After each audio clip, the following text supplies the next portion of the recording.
Good morning, guys. It is Saturday morning, and I'm just here at the house relaxing. I did get my shoulder surgery not this past Wednesday, but last Wednesday. So I've just been recovering from that since then. So I've been watching a lot of YouTube videos since there's not much for me to do. I can't really work on my car, and I can't really drive anywhere. I'm watching a lot of car videos, trying to get ideas for what's in store for the WRX now, and possibly my next project that I will be working on, which I will discuss in a later video. WRX, guys.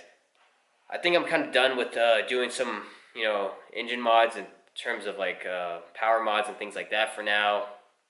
I like the car the way it is. It's tuned by Fat Ron over at Fat Body Tuning, so it is reliable and is making enough power for what I intended the car for. I built the car with intentions of taking it to a track and doing like, open lap days, uh, road courses and stuff like that.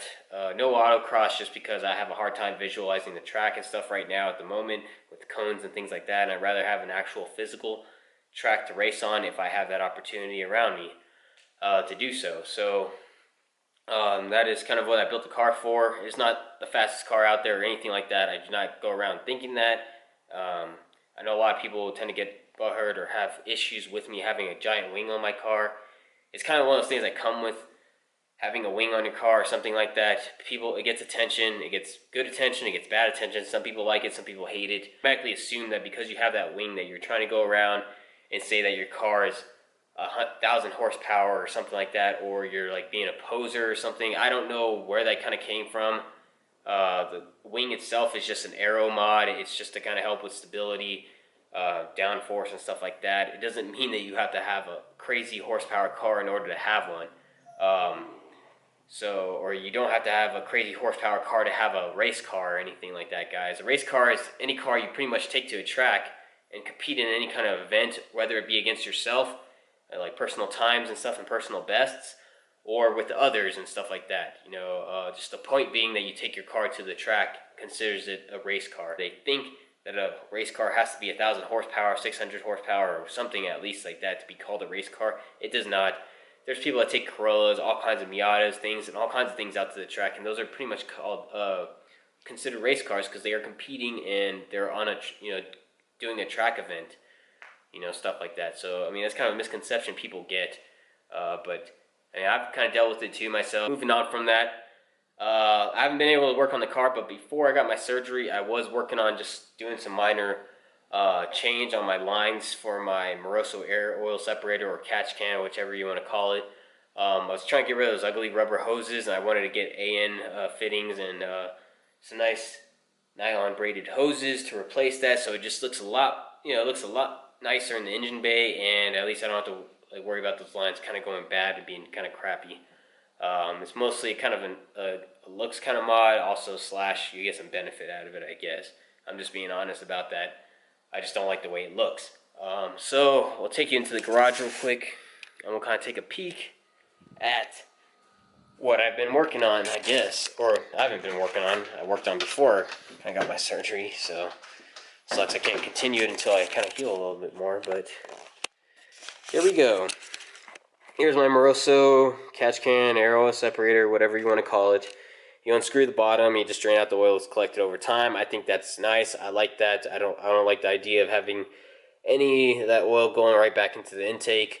One of these lines, these are actually flipped the wrong way. This one's supposed to go on this side, this one goes on this side. But pretty much the 3/8 fitting or line hose goes to the crankcase brass nipple. So that comes up. Whatever vapors come out of there, they come up, they go through here. There's like a mesh in there, separates a lot of the oil from that vapor, and then the oil falls down, collects in there, and then the rest of the vapor, which is at least probably a little bit more cleaner than it was before, comes out of this line, comes down this hose, and then goes into the plastic nipple in the intake manifold. That's the only drawback about the plastic manifolds, guys, is I really wanted to replace that plastic nipple with a AN fitting, which I probably could with something like similar to this, but of course a lot smaller, and just kind of thread that into the intake manifold. But that would mean I would have to cut the plastic nipple off and then thread this into there and then put some kind of epoxy or some kind of sealant all around it. And I really don't want to drill into it and have those pieces go into the manifold if it's still on the car, and I don't want to have to take the manifold off just to do that. I don't think it's a big deal. I'll just have the AN fitting connection up here and the line leading down, and then the connection on the bottom won't be an AN fitting connection to the plastic manifold. It'll just be a worm gear clamp on the nylon hose to seal it on and keep it on there, which nothing's wrong with that. It'll still look clean and it'll still work right. But then when we come to the crankcase does have like something similar to this. These are the fittings that came with the Moroso catch can that were there originally, but the crankcase has something similar to this on top of it, except it's not a 90-degree angle bend. It's just a straight bend. It looks like this sort of. It has these on the sides. These looks like it's for a socket or a wrench to go on, but I'm hoping that it is threaded onto the block, guys, because if it isn't, it could be one of those pressure fittings where when they put it onto the block, they have like almost like how a rivet goes on. The bottom will expand and it'll lock the fitting onto the block. And I'm hoping it's not that, because if it is and I can't really do anything, I'll have to do the same method I did with the intake, and I'll just have to have that end of the line, like this, be the AN fitting and connection in line, and then the line will go, and it won't have an AN fitting at the end. It'll just go straight onto the nipple, and then I just put a worm gear clamp to keep it on there, just like how it was before. But the only difference will be it'll just be AN connections up top and fitting, so it'll actually look nice and be on there good. But yeah, but if it does thread off and I can get that barb off and that nipple off, I could take it off, then I'll replace it with one of these. This isn't the right size. I bought the wrong size. It should have been, I think, a 3/8, which is a -6 AN fitting that'll go onto the block.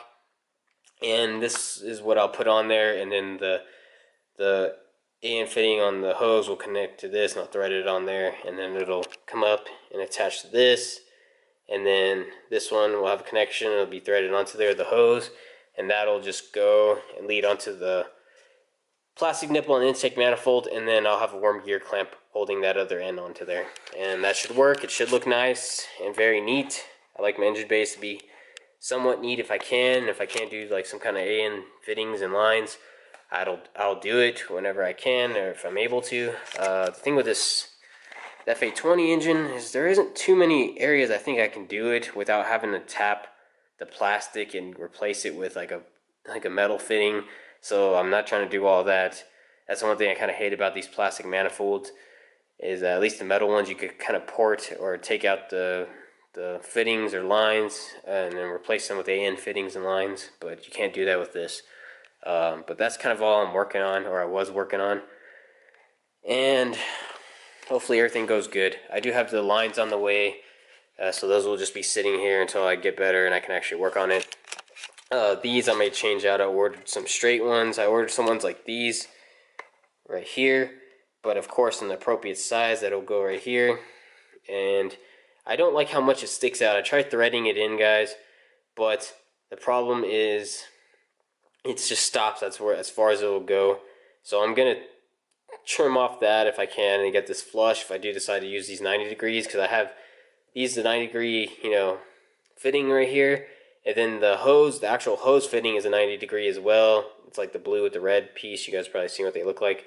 It'll like thread onto here, and the other it'll swoop down, come down, and then go onto the actual, connect to the actual hose. Same thing with both sides. But then also I bought like one of these straight ones so I could see if it'll actually thread in more, and it'll just be kind of like cut right here, and it'll be like about stick out this much, and then the same hose fittings will just clamp on there and it'll go 90 degrees out and bend down. So I got different options to work with. I ordered a ton of different fittings and combinations, and we'll see like which one I like and use. But that'll just kind of give it a better look, guys, than what it had, instead of those nasty rubber hoses on there.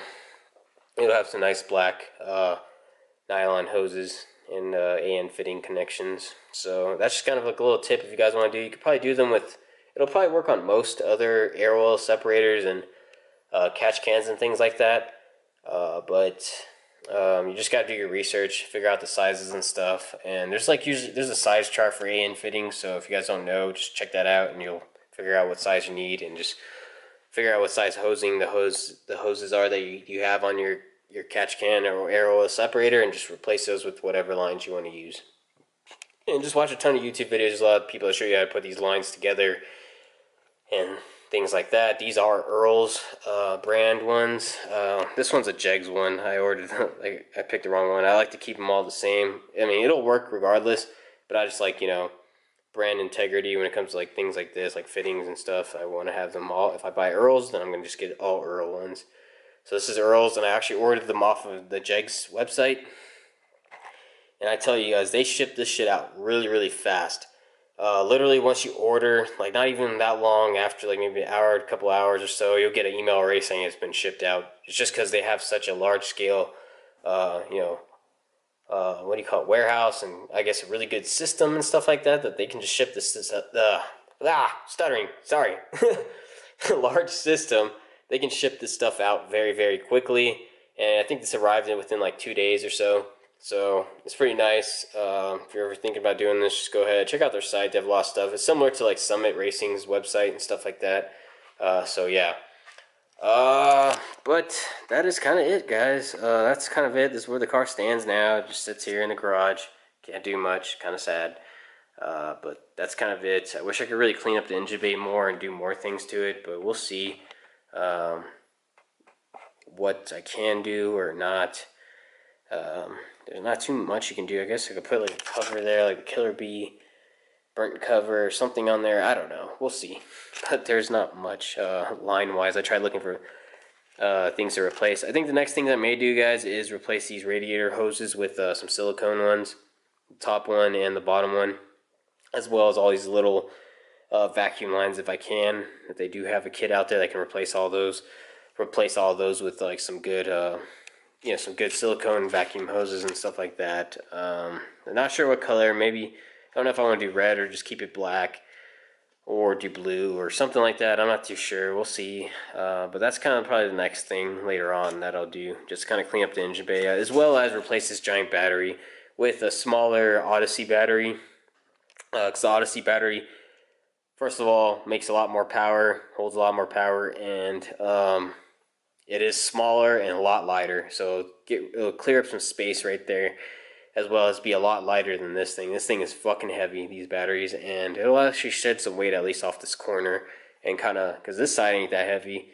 I know the driver's side is a pretty heavy side, so it'll, you know, shed some weight on there, so that'll be nice. But that's about it, guys, so I'll catch you guys later. I'll try to put out another video when I do actually get some stuff in or do something, and I'll put out another video later on with a new project that I talked about that I'll be getting started on, and I'll fill you guys in on that. Alright, I'll see you guys later.